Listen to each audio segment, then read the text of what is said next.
Before the first breath, before the idea of light or shadow, there was only awareness, not a place, not a sound, only the vast stillness the sages called Brahman. It was beyond being and non-being, beyond motion and rest.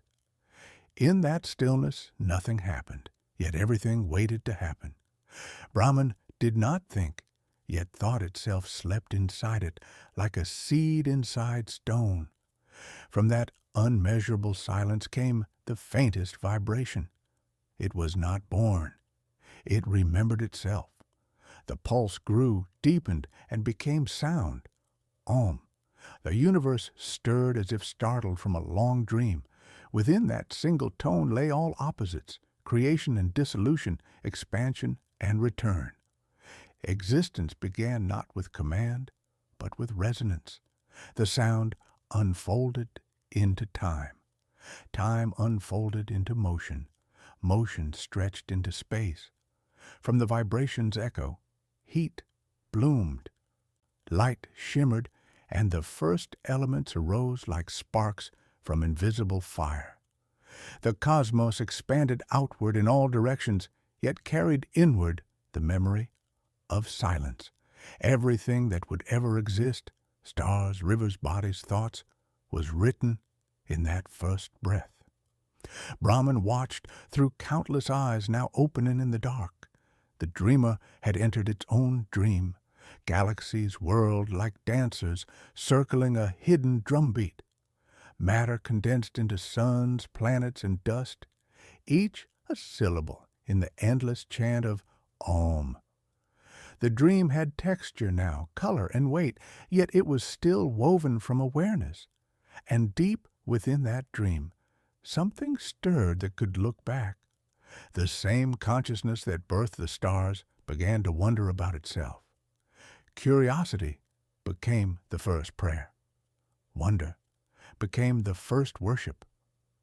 Through the eyes of future beings, Brahman would one day gaze into mirrors of flesh and recognize its reflection. Thus, creation was not an accident. It was memory becoming visible. The universe did not begin. It awakened. Every heartbeat that has ever sounded is an echo of that first vibration. Every silence between breaths carries the hush that came before sound. Even now, as night settles and thought drifts toward rest, the same rhythm hums beneath your ribs, the pulse of that primordial dream continuing. You are the stillness remembering itself in motion, the listener of the oldest song. When the first light faded into rhythm, time awoke. But this time was unlike the kind we measure with clocks or calendars. It did not march forward. It moved in circles, vast, breathing loops that folded back upon themselves like waves returning to the sea. The sages said that the universe inhales and exhales through ages that outlast the rise and fall of galaxies. This was the eternal heartbeat of creation. Each breath of the cosmos was called a kalpa, a day and night in the life of Brahma, the creator. One such day stretched for over 4 billion years, during which universes would bloom, live, fade, and dissolve back into the unchanging ocean of consciousness. When Brahma exhaled, worlds were born. When he inhaled, they disappeared, only to return again in another form. There was no ultimate beginning or final end, only cycles within cycles, each repeating the rhythm of creation, preservation, and dissolution.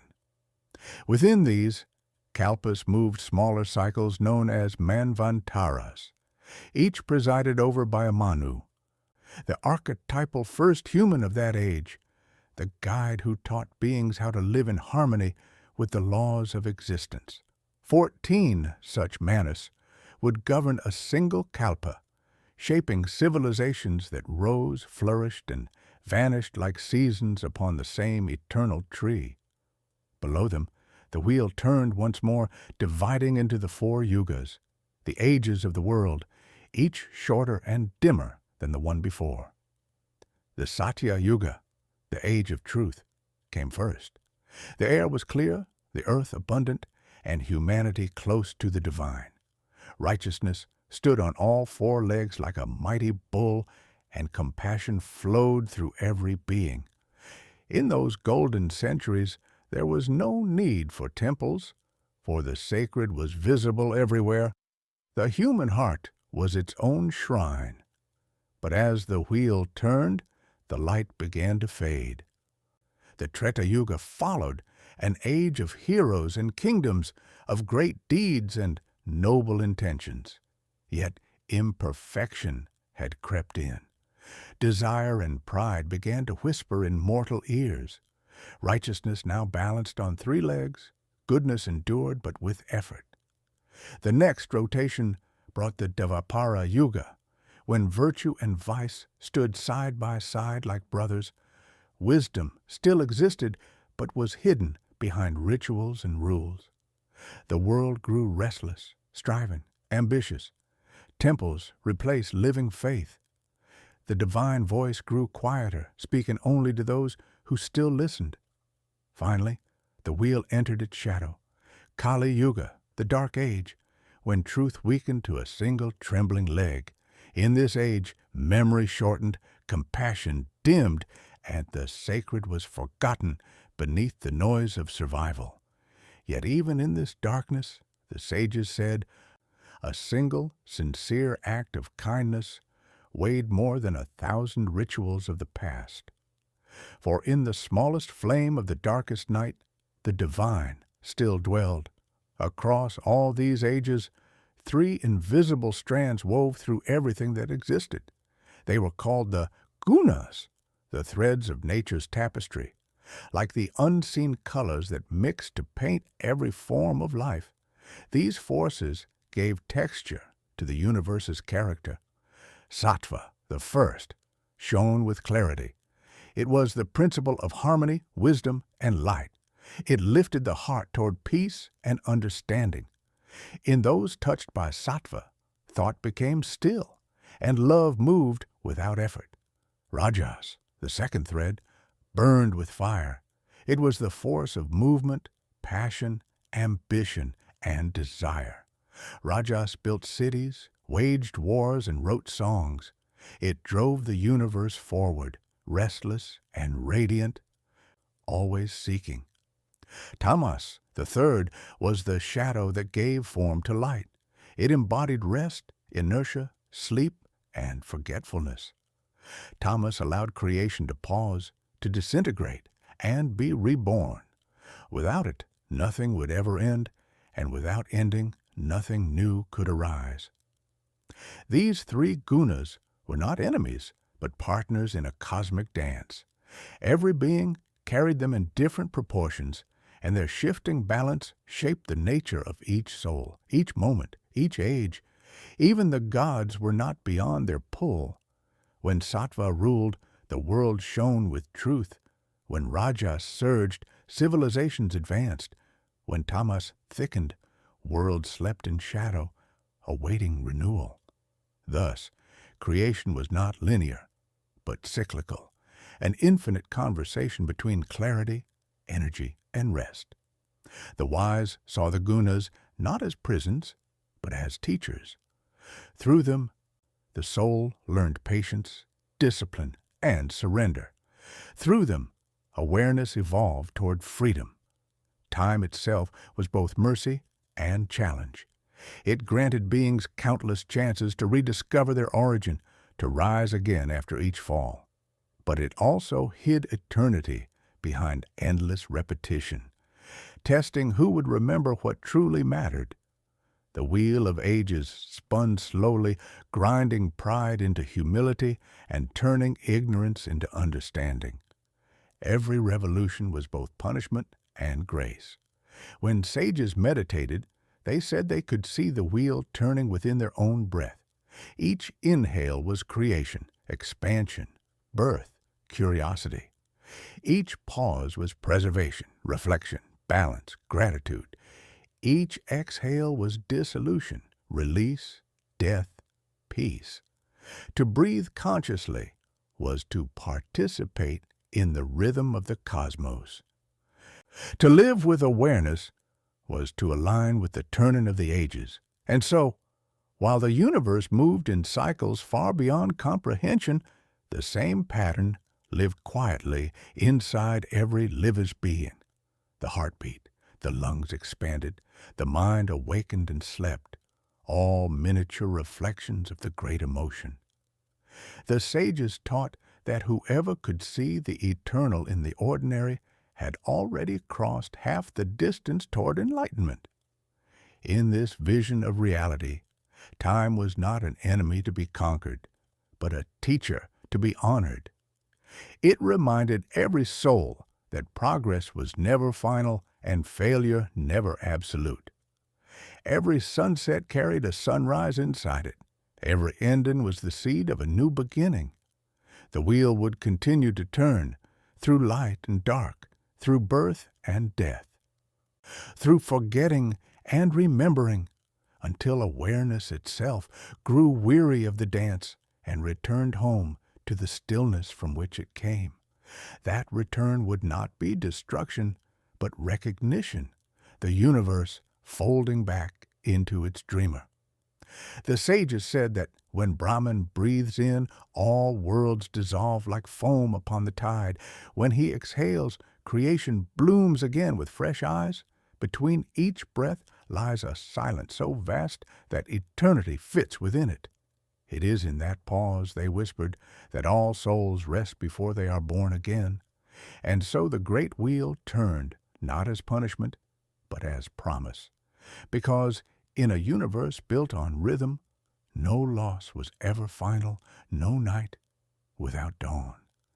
Each revolution carried the memory of light. Each return to darkness was only the preparation for another sunrise. The wheel turned still. It turns in the heavens, in the seasons, in the pulse beneath your skin. It turns in the rise and fall of civilizations, in the inhalation and exhalation of the cosmos. And though its spokes are endless, its center never moves. That center is Brahman, the silence watching time spin like a golden disk in the palm of its hand.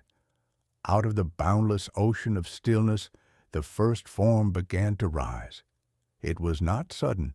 It was as if awareness itself learned to look at its own reflection and shape it into purpose. From the navel of the sleeping preserver Vishnu, who floated upon the endless waters of potential, a single golden stem grew upward. It pierced the surface of the cosmic ocean and blossomed into a radiant lotus, the first flower, the womb of creation. Its petals shimmered with all colors that would ever exist, each hue a vibration of the sacred sound Om. Upon that lotus sat Brahma, the Creator. 4 heads faced the 4 directions, symbolizing the completeness of his perception. In his 4 hands he held the tools of becoming, the Vedas, the Mala of time, the Kamandalu of sacred water, and the lotus of renewal. Yet for a long moment Brahma was unsure. He gazed into the vastness and found no reflection. There was no sky, no ground, no horizon, only the breathless silence from which he had arisen. He closed his eyes and listened. From within his own heart came the echo of the first vibration. The sound reminded him of his origin, that he was not separate from the consciousness that dreamed him into being. With this remembrance came purpose. From thought he began to weave form. His first act was not to command, but to meditate, and through meditation, creation began. As he breathed, the subtle elements took shape: space, vast and unbounded; air, the movement within space; fire, the spark of transformation; water, the flow of continuity; and earth, the firmness of manifestation. These 5 elements, known as the Pancha Mahabhutas, became the raw material from which everything else would arise. Bodies, mountains, stars, and thoughts alike. Every form would be a different song played on the same 5 notes. But Brahma knew that even a perfect composition needed balance and law. And so, from his mind, he brought forth the Saptarishis, the 7 primordial sages. They were not born of flesh, but of principle, not bound by form, but clothed in wisdom. Each embodied a divine law that would govern the cosmos. They were the architects of order, the keepers of rhythm, the first voices of understanding. The first sage, Atri, represented devotion and steadiness, the power of attention that keeps the stars on their paths. Brigu embodied discipline and observation. He would teach beings how to know the truth by seeing cause and effect. Kutsa carried compassion, showing that creation thrives not on command, but cooperation. Vasishtha held the flame of wisdom, linking divine consciousness with practical life. Gautama embodied inquiry, the eternal question that drives the soul to seek. Kashyapa became the father of species, weaving the diversity of life. And Angiras became the master of ritual, teaching how action could align with sacred law. Together, they shaped not merely matter, but meaning. Their meditations became the blueprints of existence, the unseen architecture beneath every visible thing. Under their guidance, Brahma divided the universe into 14 realms, or lokas, each vibrating at its own frequency of awareness. At the summit lay Satyaloka, Brahma's own realm, where truth alone prevailed, a sphere of pure consciousness untouched by decay. Below it, Tapaloka glowed with the fire of austerity. Janaloka, the world of creative minds. Maharloka, the domain of great seers who meditated between worlds. Then came the middle worlds, Svarloka, heaven, Bhuvarloka, the realm of subtle energies, and Bhuloka, the earthly plane, where matter thickened and souls experienced both joy and sorrow. Beneath these shone the 7 lower realms, Atala, Vitala, Sutala, Talatala, Mahatala, Rasatala, and Patala. These were not places of punishment, but schools of contrast, dense realms where awareness slept more deeply, learning patience through limitation. Together, the 14 lokas formed a single body, the body of the cosmos, breathing through infinite rhythms. Brahma watched as these worlds settled into harmony. The laws he had envisioned began to operate on their own, like a song that continues even after the musician sets down his instrument. Yet even in that order, he saw something missing. The universe was vast, but empty of meaning unless consciousness entered it to live, to feel, to remember. So he whispered into the stillness, and from that whisper came the first souls, sparks of divine memory, each destined to forget and rediscover its source through experience. Some would rise to the higher realms, radiant with understanding. Others would fall into shadow, seeking wisdom through contrast. But all were equal, all eternal, all part of the same infinite pulse. When Brahma completed his work, he felt both joy and unease. For in the perfection of law, he saw the inevitability of imperfection. He understood that every creation carried within it the seed of dissolution, just as every dawn promises its dusk. He looked across his 14 worlds and realized that conflict would not be a flaw. It would be the spark that kept the wheel turning. And so the universe became dynamic, not static. Beings would strive, fall, and rise. Gods would struggle against demons. Darkness and light would wrestle endlessly, not to destroy each other, but to sustain motion. Awareness, could evolve only through tension. The rishis understood this truth and smiled, for in struggle lay awakening. As the worlds began to populate with deities and forces, Brahma withdrew into meditation once again. Creation did not end with his pause. It continued through rhythm, guided by the laws he had set in motion. His breath still moved through the cosmos, in the expansion of galaxies, in the wind across rivers, in the beating of every heart. When the first dawn rose upon the newborn universe, the sky shimmered with possibility. The stars were his thoughts made visible, the earth his silence made solid. In every flicker of fire, in every drop of water, the same intelligence glowed quietly, holding the memory of its maker. The lotus upon which Brahma sat drifted gently upon the cosmic sea. Its petals closed as he meditated, and for a moment creation rested, not ended, but breathing. The universe had found its structure, the wheel of time had its spokes, and soon, through the currents of desire and will, another force would rise, one that would test every law and balance every order, the meeting of light and shadow, of devas and asuras, of harmony and defiance. When order first settled into the universe, it did not stay still for long. The balance that Brahma and the Saptarishis had designed began to pulse with tension like a perfect chord seeking its next note. For the law of harmony is not silence, it is rhythm. Creation required contrast to stay alive. So from the same divine mind that had birthed compassion came defiance, and from light's heart emerged shadow.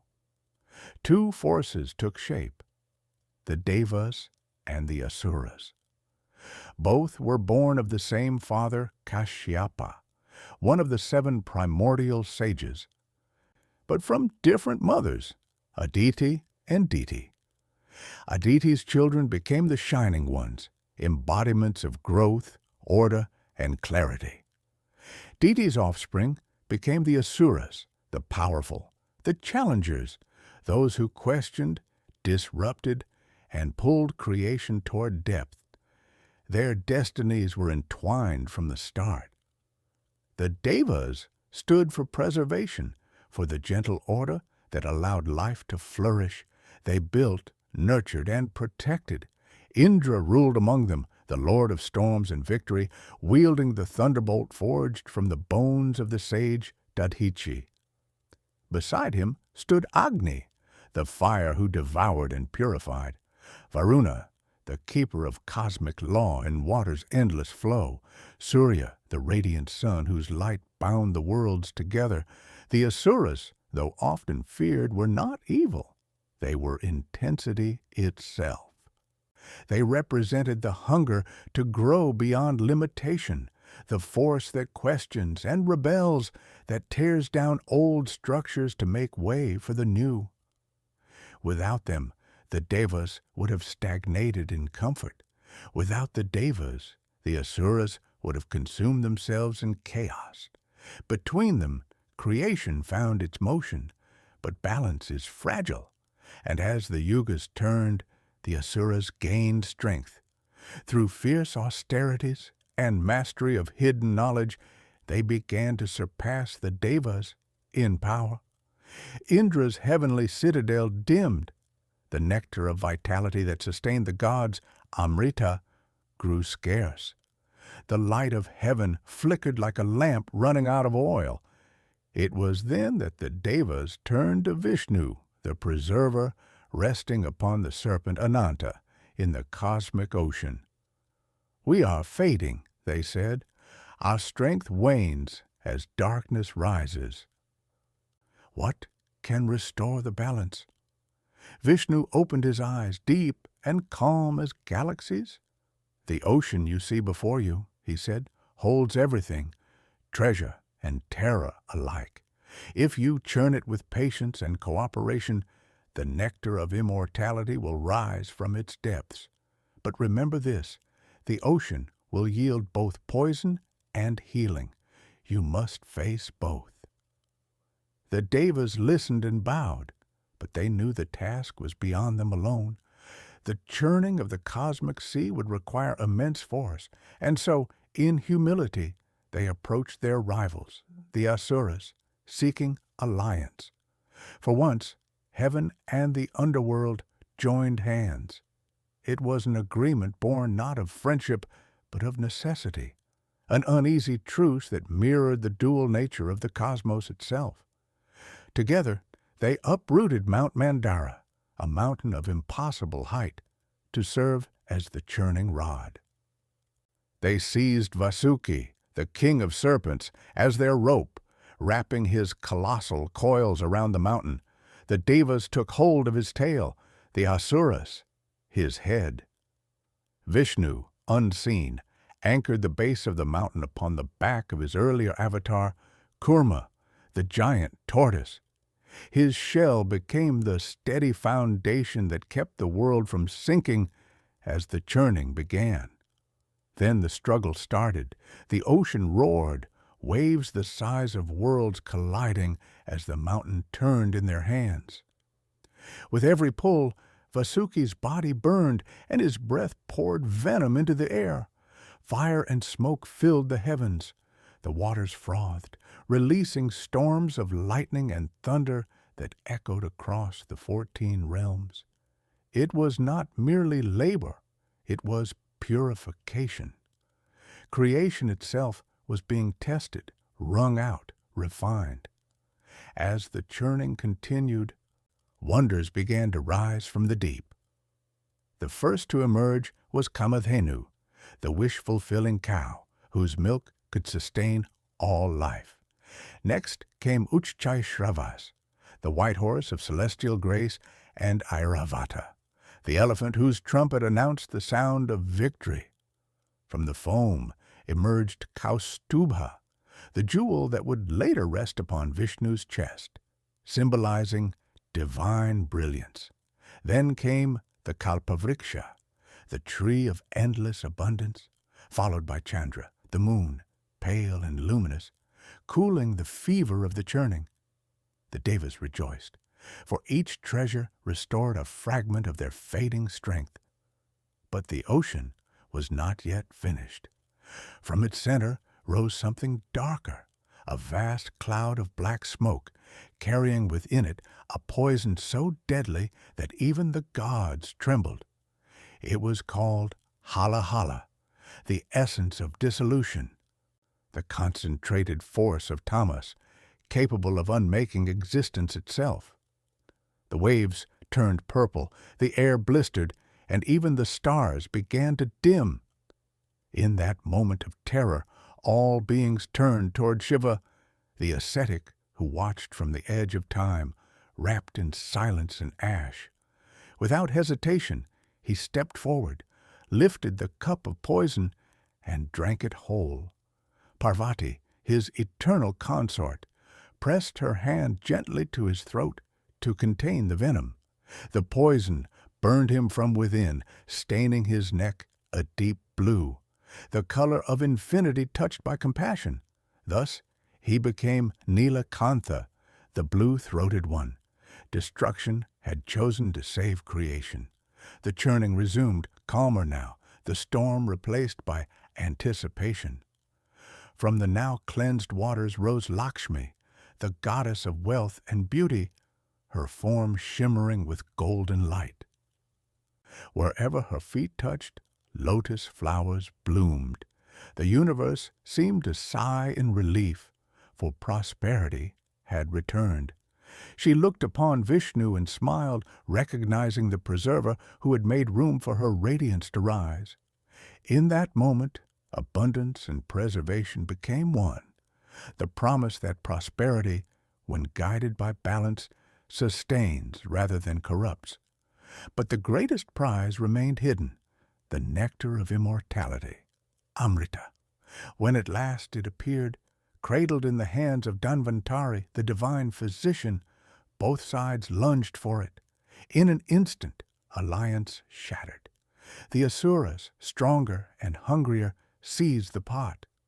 Panic spread among the devas. Had all their labor been for nothing? Then Vishnu intervened again, this time through illusion. He took the form of Mohini, a woman of such transcendent beauty that the chaos stilled. Her eyes reflected compassion and mystery. Her voice was music that could quiet storms. She offered to distribute the nectar fairly, and both sides, bewitched, agreed. Yet as she moved, her grace disguised intent. With divine precision, she poured Amrita only into the cups of the devas. The asuras watched, entranced, unaware that eternity was slipping away from them. Only one among them, Rahu, saw through the veil. Disguised as a god, he slipped into the line and tasted a drop of immortality before the sun and moon exposed his deception. In an instant, Vishnu's discus, the Sudarshana chakra, flashed through the air and severed Rahu's head, but the nectar had already touched his throat. His body perished, yet his head lived on forever, chasing the sun and moon in vengeance, swallowing them during eclipses only to spit them out again. Thus was balance restored, the devas renewed, the asuras denied yet undefeated.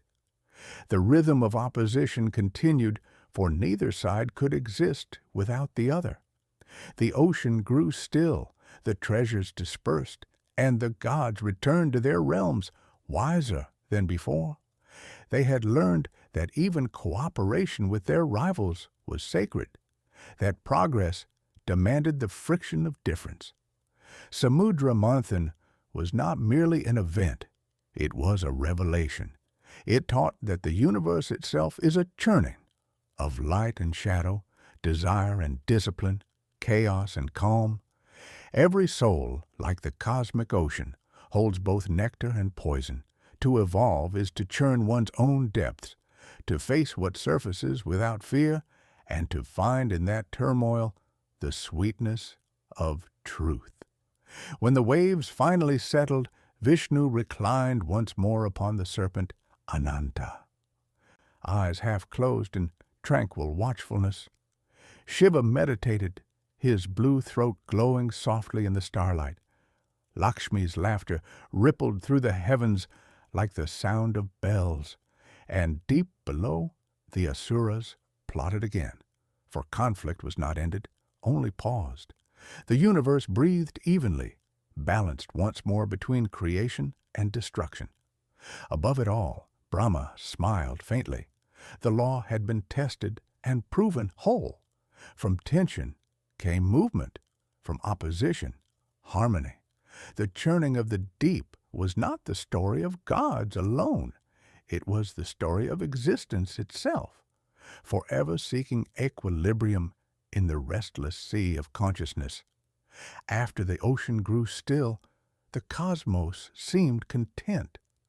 The devas had regained strength, the balance was restored, and Brahma's laws continued to hum through the fabric of reality. Yet peace, like light, is never permanent. It is only the pause between breaths. As the yugas turned and the ages dimmed, shadows crept back across the world. Pride grew in the hearts of the mighty. Ignorance spread among the wise. The gunas shifted again, and imbalance demanded correction. Vishnu, the preserver, watched in silence.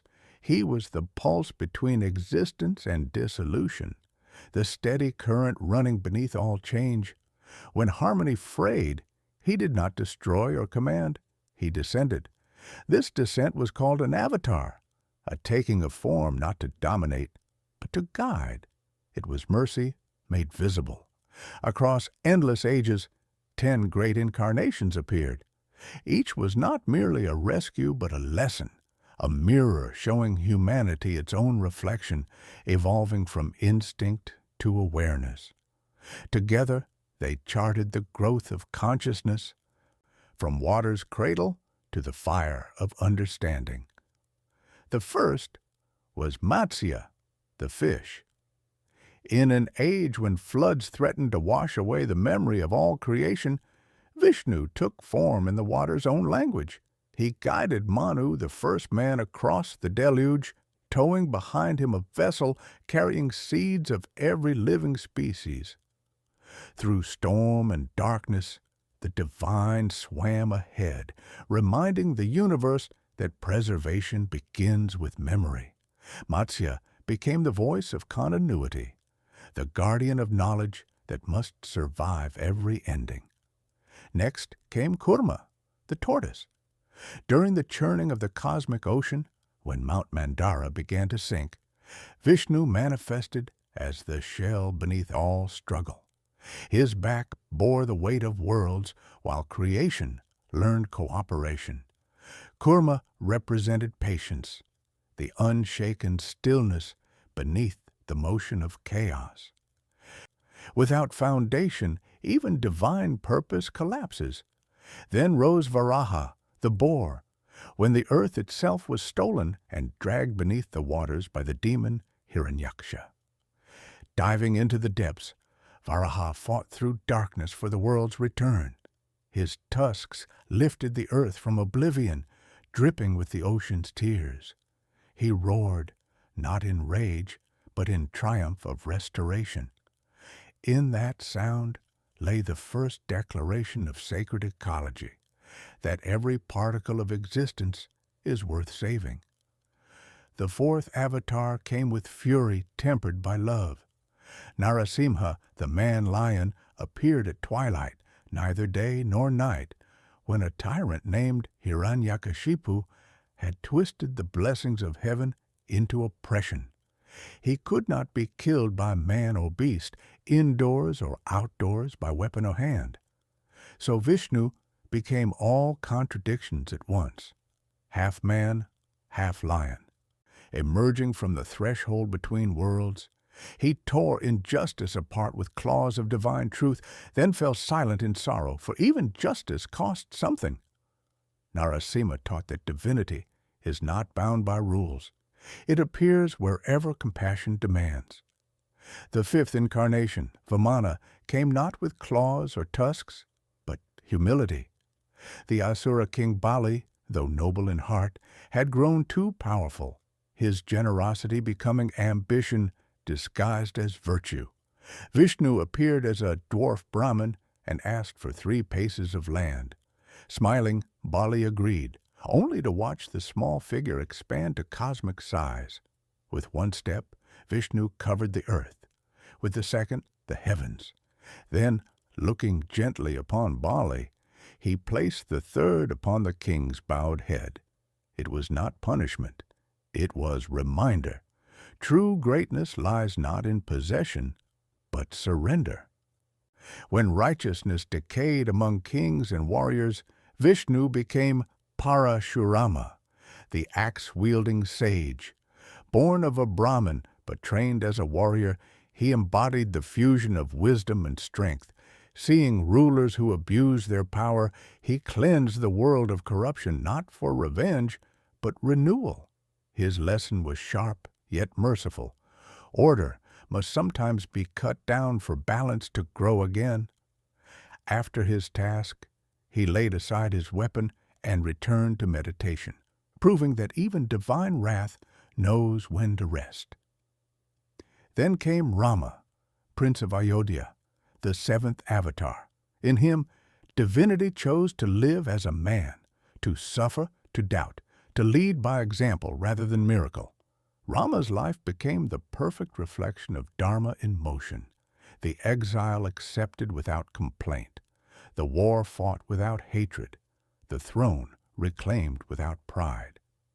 He ruled not as God among mortals, but as mortal, revealing the God within conduct itself. Rama's story taught that virtue is not about perfection, but constancy, that the path of right action is walked even when the world misunderstands. After Rama came Krishna, the 8th and most playful incarnation. Where Rama taught duty through restraint, Krishna revealed freedom through love.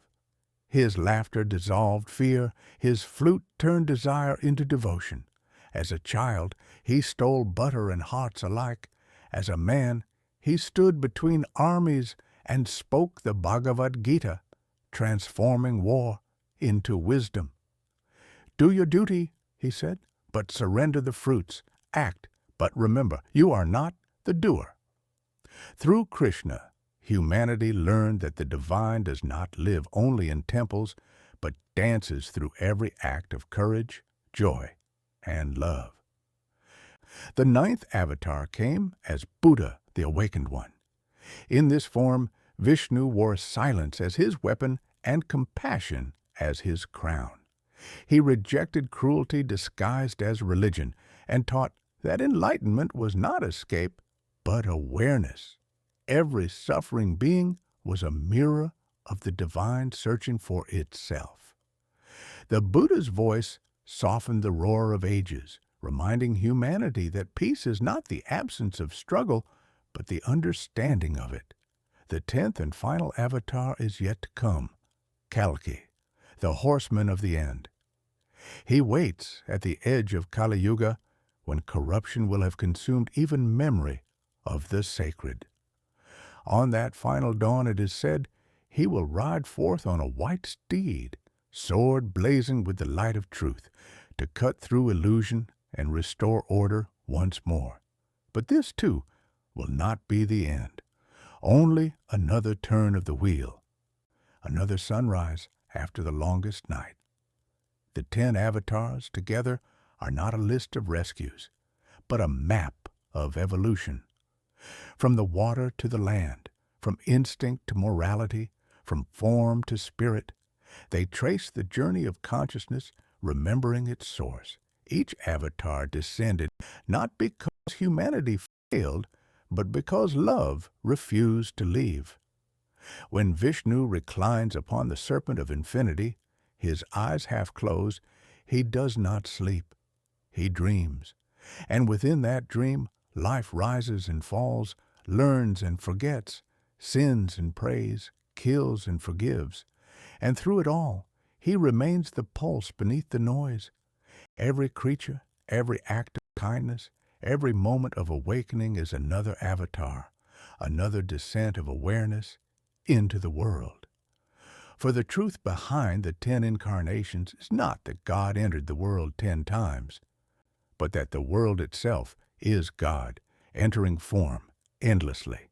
Each soul carries within it a spark of dissent, a small, silent urge to restore balance, to love where hate grows, to heal where darkness lingers. In that sense, every act of compassion is Vishnu incarnate once more. The avatars remind us that divinity is not distant. It walks beside us, learns with us, weeps and laughs through us. The same mercy that descended through ages still breathes quietly in the human heart. The descent continues, not from heaven to earth, but from ignorance to awareness, from fear to remembrance. And in that awakening, the universe preserves itself again. When the wheel of time turned again, the world had grown bright with prosperity, but heavy with pride. Kingdoms flourished, but within their splendor, virtue began to rust. Justice became a symbol carved on palace gates, not a principle in men's hearts. And so, Vishnu descended once more, not as a storm, not as a beast, but as a man who would live by duty even when it broke his heart. He was born in Ayodhya to King Dasharatha and Queen Kaushalya, a child radiant with calm, as if the sun itself had taken human form. The sages named him Rama, meaning the one who brings joy. From the beginning, his presence carried a stillness that felt both human and divine. He laughed, learned, fought, and loved like any man, yet behind his eyes flickered the vast patience of eternity. Rama grew among 3 brothers, Bharata, Lakshmana, and Shatrughna, each bound by affection, not rivalry. The city loved him not for his power, but for his fairness. He listened more than he spoke, acted more than he promised. When he drew his bow, it was never in anger, but in precision, the way light strikes a mirror. In him, Dharma, right action, walked upon the earth. When he came of age, the sage Vishvamitra took him and Lakshmana into the forest to protect sacred rituals from demonic interference. There, Rama faced the chaos of nature and the cruelty of illusion.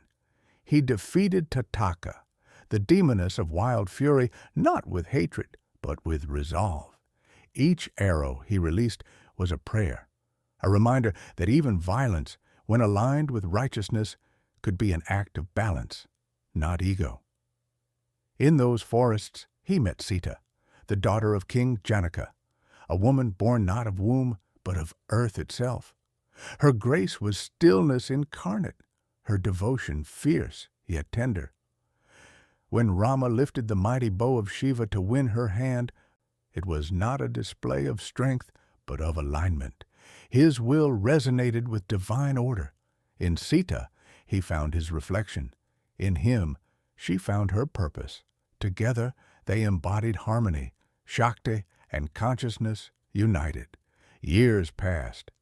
Ayodhya prepared for Rama's coronation. The city bloomed with anticipation, garlands hanging like rainbows of devotion.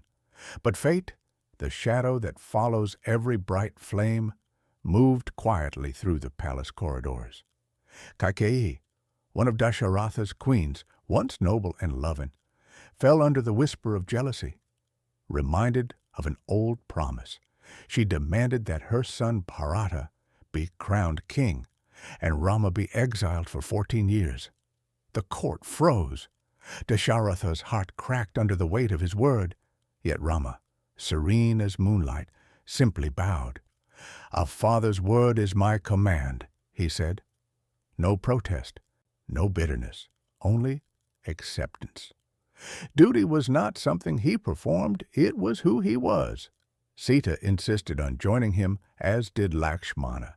And so the three left the golden city for the forest, trading silk for bark, palace halls for open sky.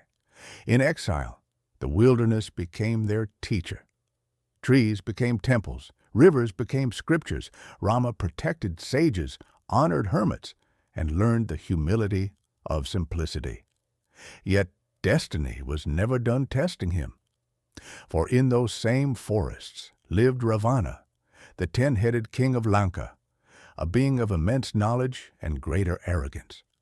Ravana had mastered the scriptures, conquered the heavens, and yet could not conquer himself. Desire ruled him like a tyrant. When he heard of Sita's beauty, curiosity became obsession. Disguised as a mendicant, he crossed the threshold of her dwelling while Rama and Lakshmana were away. Sita, bound by compassion, offered him food, an act of kindness that became her undoing. In a flash of fire and sound, Ravana revealed his true form and carried her away in his flying chariot, leaving the forest trembling in her wake. When Rama returned, silence met him. The earth itself seemed to hold its breath. He fell to his knees, not in despair, but in disbelief. "How can the ground still hold me," he whispered, "when the soul of it has been stolen?" Yet even in grief he did not curse fate. He gathered his will, his brother, and his purpose. "Dharma will find her," he vowed. "If truth breathes anywhere, she will hear me coming." Their journey led them through jungles, mountains, and kingdoms. They befriended the Vanaras, forest beings led by the noble Sugriva and the boundless devotee Hanuman, whose faith burned brighter than suns. When Rama asked Hanuman to seek Sita, the devotee bowed. "My body is your tool," he said. "My heart is your shrine." Leaping across the sea to Lanka, Hanuman found Sita imprisoned in the Ashoka grove, her spirit unbroken despite captivity. He gave her Rama's ring, a circle of promise, and set fire to the city with his tail, not in cruelty, but as a signal. The dawn of justice was near. Then came the war. The ocean itself trembled as Rama's army built a bridge of stones that floated upon the waves, each rock bearing his name. On the fields of Lanka, the Devas watched as Dharma met Adharma, virtue against arrogance, mercy against obsession. The clash was thunder and light. When Rama faced Ravana, he saw not a demon, but a fallen sage. "You are great," Rama said softly, before his final arrow flew, "but greatness without humility devours itself." The arrow struck, and silence followed, a silence heavy with redemption. Sita was freed. The world rejoiced. Yet Rama's trials were not over. The whispers of doubt followed them home. How can she, who lived in another's house, be pure? People murmured. Bound again by duty to his people, Rama chose to separate from the one he loved most. It was not cruelty. It was the unbearable weight of leadership in an imperfect world. Sita returned to the forest, where she bore his sons, and eventually asked the earth, her mother, to take her back. The ground opened gently, and she vanished, peaceful, unresentful. When Rama finally left the mortal world, he walked into the river Sarayu and dissolved into light, returning to the eternal Vishnu. Yet his story did not end. It began again in every act of righteousness that survives despair. For Rama was not a god demanding worship. He was Dharma made flesh, teaching through example that integrity is not the absence of pain, but the courage to remain true through it. Even now, when a man keeps his word despite loss, or when a leader serves rather than rules, or when love stands firm through exile and return, Rama lives again. His bow rests, but his echo remains. He is the quiet measure of duty that time itself still uses to judge the human heart. When the world had learned discipline through Rama, the universe longed for something gentler, a reminder that love itself could be a path to truth. And so Vishnu descended again, this time not as a king bound by duty, but as a child who laughed at the laws that bound others. Where Rama embodied rule, Krishna embodied play. One was the stillness of the sun, the other the dance of its reflection on water. He was born in Mathura, into a world steeped in fear.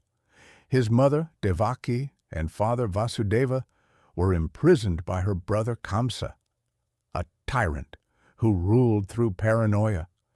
A prophecy had haunted him, that Devaki's 8th child would bring his downfall, and so one by one he killed her newborns as they came into the world. When the 8th child was born, the prison glowed with divine light. Chains fell open, guards slept, and doors unbarred themselves. Vasudeva carried the infant through a storm, crossing the swelling river Yamuna, whose waters parted to let them pass. He placed the baby in the arms of Yashoda and Nanda in distant Gokul, exchanging him for their newborn daughter. The prophecy had already begun to weave its thread. In the pastoral simplicity of Gokul and later Vrindavan, Krishna grew up not as a prince, but as a cowherd's son. His laughter filled the air like wind and bells. He stole butter from clay pots and shared it with monkeys. He teased the village girls until their mock anger dissolved into devotion. Wherever he went, joy followed. He did not teach through sermons, but through laughter, showing that divinity could live within delight as easily as within discipline. But his mischief was not ordinary. It was cosmic in disguise. When his foster mother Yashoda once caught him with butter smeared across his cheeks, she demanded he open his mouth. Inside, she did not find butter.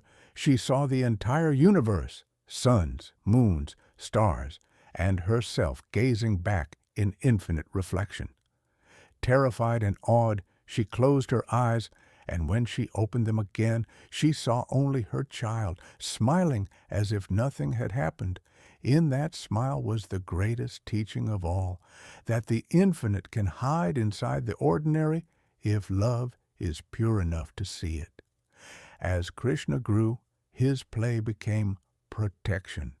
When the serpent Kaliya poisoned the waters of the Yamuna, he leapt into the river, danced upon its 1,000 heads, and drove it away. When Indra, proud king of the heavens, unleashed storms to punish the villagers for neglecting his worship, Krishna lifted Govardhan Hill with one hand, holding it aloft like an umbrella to shelter his people. For 7 days and nights he stood smiling beneath the deluge, unshaken, unafraid. When Indra finally relented, he realized his mistake and bowed before the boy god who had taught him humility through grace. But the most tender chapter of Krishna's early life unfolded through his bond with the gopis, the cowherd maidens of Vrindavan, especially Radha. Their love was not possession, but merging, a dance of souls rather than bodies.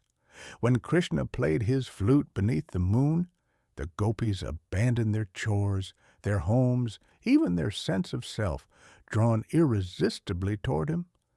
In their dance, the self dissolved into devotion. Each believed he danced only with her, yet he was everywhere at once, reflecting the truth that God is both personal and infinite, intimately near, yet vast beyond measure. Radha, his beloved, was not merely a woman. She was longing itself, the yearning of creation to reunite with its source. When Krishna left Vrindavan to fulfill his destiny in Mathura, her heart broke, yet her love did not fade. The ache of separation became prayer. Their story was not about loss, but realization, that true union does not depend on proximity, but remembrance. Wherever love remembers love, Krishna still plays his flute. In Mathura, childhood gave way to purpose. Kamsa's cruelty had deepened. His paranoia had become empire. When Krishna entered his court, it was not as a frightened nephew, but as the stillness before a storm. The tyrant mocked prophecy. Krishna answered with silence. In a single, swift motion, he seized Kamsa by the hair and cast him down, not in rage, but in justice. The prophecy fulfilled itself, not through vengeance, but through the gentle inevitability of truth reclaiming its place. From Mathura, Krishna moved to Dwarka, building a kingdom of peace and prosperity by the sea. Yet even as king, he remained untamed, part ruler, part philosopher, part lover, part trickster. When Narakasura, the demon of desire, enslaved thousands, Krishna freed them not as a conqueror, but as a liberator. When arrogant kings plotted, he disarmed them with wit rather than war. He became the embodiment of Lila, divine play, the art of acting without attachment. But the world was changing. The threads of destiny were drawing him toward the greatest conflict in history, the Mahabharata, the war of cousins that would decide the fate of an age. Before that war, Krishna would take one final role, not warrior, but guide. He would stand between armies, not with a weapon, but with wisdom. When Arjuna, the hero prince of the Pandavas, faltered on the battlefield, trembling before the faces of kin he was meant to fight, Krishna did not urge him toward victory. He urged him toward clarity. "Do your duty," he said softly, "but remember, you are not the doer. The self is neither born nor slain. Act without attachment, for the fruits are never yours." This teaching, the Bhagavad Gita, was not given in a temple or atop a mountain, but amid the clamor of war.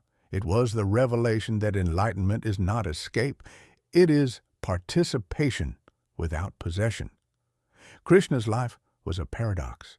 Child and God, lover and philosopher, warrior and peacemaker. Through him, the divine wore every mask and proved that truth need not be solemn to be sacred. He showed that laughter could sanctify, that joy could instruct, that the universe was not a courtroom but a dance floor where each step, even missteps, moved creation toward awakening. In his final days, after the Mahabharata had ended and the blood-soaked earth had begun to heal, Krishna sat beneath a peepal tree in Dwarka.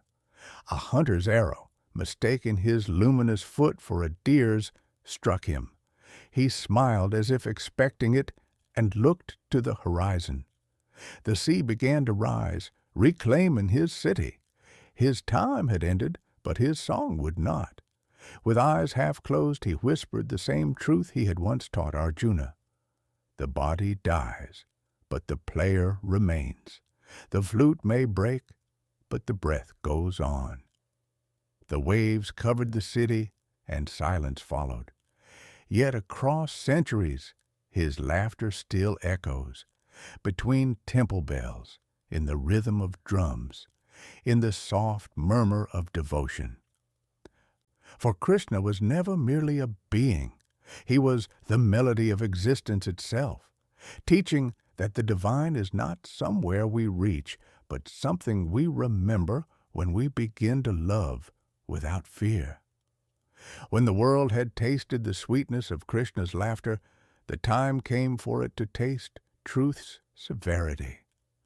The great Kurukshetra war was not born of greed alone, but of a cosmic necessity, the final confrontation between justice and corruption, where even the gods held their breath. The earth herself had cried out beneath the weight of unrighteous kings, and the devas had answered by sending their essence into human form. It was no ordinary war. It was the stage upon which Dharma itself would be tested. At the heart of the conflict stood two families, the Pandavas and the Kauravas, cousins bound by blood but divided by destiny. The Pandavas, 5 brothers led by Yudhishthira, were the rightful heirs to the throne. The Kauravas, 100 in number, led by the ambitious Duryodhana, refused to yield even a needle's breadth of land. It was not land they fought for, but power, and power, once corrupted, blinds even the noblest eyes. For years, Krishna had tried to prevent the war. He had walked as a diplomat, offering peace when war would have been easier. One village, he had said, one house, one room. If peace can live there, let it. But Duryodhana laughed. I will not give them enough ground to stand on, he sneered, not even the space for a pin. In that refusal, the fate of an age was sealed. On the morning of battle, the plain of Kurukshetra stretched beneath a pale, trembling sky. Armies filled the horizon, elephants in armor, chariots gleaming, conch shells crying across the dust. The air smelled of sweat and fear and devotion. Men stood ready to die for causes they barely understood. And at the center of it all, Arjuna, the warrior prince, stood upon his chariot, his bow Gandiva trembling in his hands. Across the field, he saw his teachers, his cousins, his friends, men he had laughed with as a boy, now armored in duty's name. His heart recoiled, his voice broke. "How can I fight them, Krishna?" he whispered. "How can I raise my hand against my own blood? What victory could justify this slaughter? My mind is darkened. I see no dharma here, only despair." Krishna looked at him, not with judgment, but with infinite compassion. He stepped forward, not as God commanding man, but as friend guiding friend. His chariot became a classroom, the battlefield a temple. What followed was not a sermon, but the most profound conversation in human history. The Bhagavad Gita, the Song of God. Arjuna, he began, your grief is noble, but it arises from illusion. You mourn for those who cannot die. The body is mortal, yes, but the soul is eternal, untouched by flame or blade or time. It changes garments, but it cannot cease. Arjuna shook his head. Even if the soul is eternal, how can killing be righteous? Because, Krishna said, you are not the killer. You are the instrument. Action belongs to the world, not to you. The wise act, but do not cling. They do their duty without desire for reward. They neither celebrate success nor mourn failure, for both are ripples on the same ocean. The words pierced through Arjuna's confusion like arrows through mist. Then what is my duty? He asked softly. Your duty, said Krishna, is to act in harmony with your nature, to fight not out of anger, but out of alignment. You are a warrior. To abandon your bow out of sentimentality is as wrong as killing for greed. The question is not whether to act, but how to act, with awareness. Offer every deed to me. When you see me in all beings, and all beings in me, no sin can touch you. As Krishna spoke, the battlefield grew silent. Time itself seemed to lean closer to listen. The wind stilled. Even the horses turned their ears toward the charioteer. Arjuna's eyes filled with tears, not of sorrow, but awakening. He saw the divine form of Krishna, vast beyond measure, encompassing stars and death and rebirth within a single breath. This universe, Krishna said, is my body. I am the beginning and the end, the seed and the flame, the hunger and the fruit. When righteousness declines, I manifest again, age after age, to restore the balance of light and dark. Overwhelmed, Arjuna bowed deeply. Forgive me, Lord, he whispered. I see now that I am only a wave within your ocean. Command me, and I will follow. Krishna smiled, a small, human smile that contained galaxies. Then stand, Arjuna. Fight not for victory or defeat, but for the sake of the fight itself. Let your bow sing the song of truth. The conch shells blew once more. The armies surged forward. The ground shook with destiny's footsteps. And in the heart of that chaos, Arjuna rose, not out of rage, but clarity. His arrows became prayers. His purpose was no longer conquest, but completion. He fought not against men, but through illusion. The war raged for 18 days, rivers of blood flowing where once the Ganges had whispered peace. Heroes fell like stars collapsing under their own brilliance. When the dust settled, almost everyone lay dead. The Pandavas won, but victory felt like ashes. Yudhishthira wept on his throne. If this is triumph, he said, then I fear to imagine loss. Krishna, watching quietly, said only, this is not the end. The world renews through pain, just as skin renews through a wound.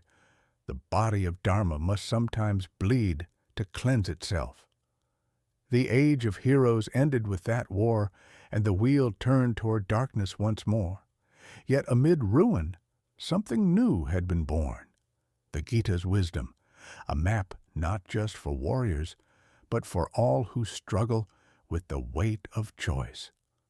It taught that action without attachment is the bridge between chaos and peace, that surrender is not weakness, but ultimate strength.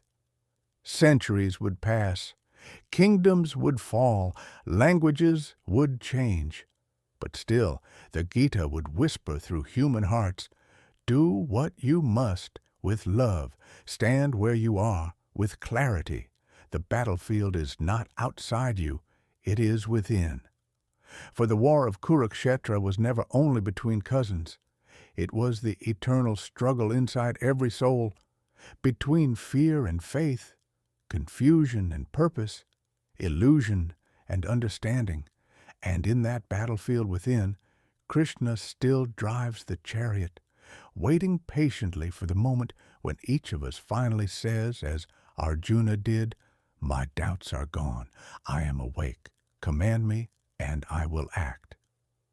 When the dust of Kurukshetra settled and the last conch fell silent, the world entered a new rhythm, slower, dimmer, heavier. The ancient sages called it Kali Yuga, the Dark Age, not because the sun ceased to shine, but because the light within men began to flicker. In this age, truth became diluted. Greed dressed itself as ambition. Pride learned the language of virtue. Temples still stood, but hearts grew empty. The sacred fire that once burned in ritual now smoldered in selfishness. Kings ruled without justice. Priests spoke without meaning. Even memory of the divine began to fade like ink left in rain. The old harmony between spirit and matter broke apart. The three gunas, sattva, rajas, and tamas, once balanced like notes in a chord, now clashed in discord. Desire ruled where wisdom once reigned. The scriptures warned of this, that in Kali Yuga, laughter would replace reverence, noise would replace silence, and convenience would replace truth. And yet, even in this darkness, the plan was not despair, but purification. For every age, even the shadowed ones, serves its purpose in the breathing of Brahman. Still, the decline was relentless. Rivers dried, forests thinned, families divided. Love became transaction, and friendship currency. Men prayed not for enlightenment, but for advantage. The gods withdrew their open presence, choosing silence over intervention, watching to see whether humanity would remember what it once knew without being told. But the cycle was not meant to end in loss. Hidden in the scriptures lies the prophecy of Kalki, the final avatar of Vishnu, the bringer of dawn after the longest night. It is said he will come riding a white horse, sword gleaming like lightning, his eyes blazing with the memory of all forgotten truths. His arrival will not be vengeance but cleansing, the storm before renewal. Kalki will not come to punish, but to restore balance. His blade will not destroy, it will cut through illusion. When he rides, ignorance will scatter like mist before sunrise, and the world will breathe again. The yuga will turn, the wheel will reset. Creation will inhale once more, and a new Satya Yuga, the golden age, will dawn, as it always does after darkness. For even in decline the rhythm continues. The divine has never left. It only hides in the noise, waiting for silence to remember it. The gods still watch, the breath still flows, and somewhere beyond time, Vishnu sleeps upon the serpent of infinity, dreaming the next world into being. In the stillness after Kali Yuga's storm, the universe remembers its first breath. The same pulse that began with Brahman's boundless silence beats once again, gentle and infinite. Creation has turned full circle, not back to its beginning, but forward into its remembering. The dance of light and shadow, of gods and men, was never meant to be escaped. It was meant to be understood. The sages say the story of Hindu mythology is not history, but reflection, a mirror placed before the human soul.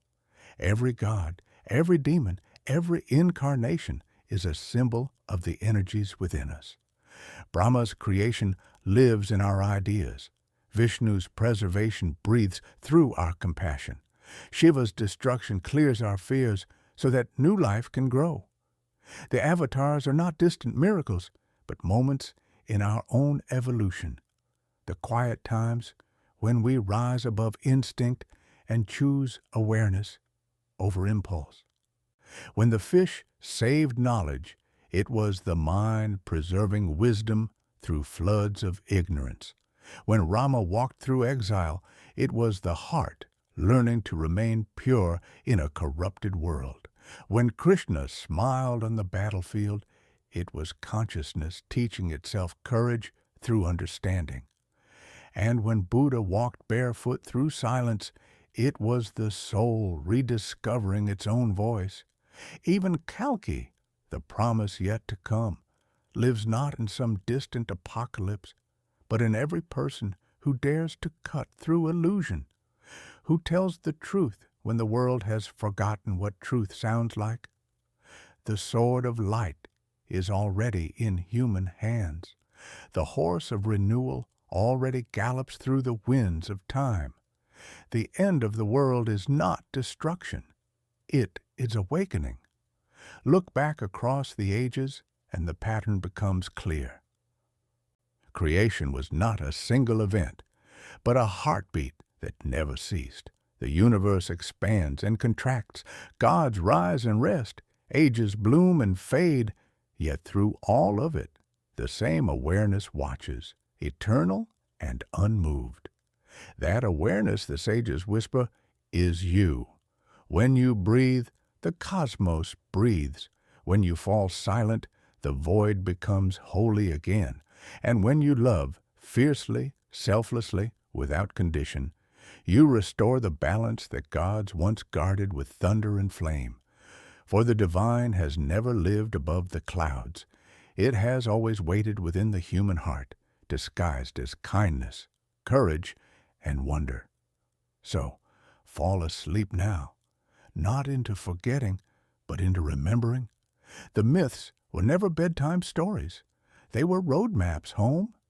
The universe still hums the syllable of its birth, Om, the sound that began all sounds. And in that endless vibration lies everything, the beginning, the middle, the end, and the silence after. The circle closes, the dream continues, and Brahman breathes once more.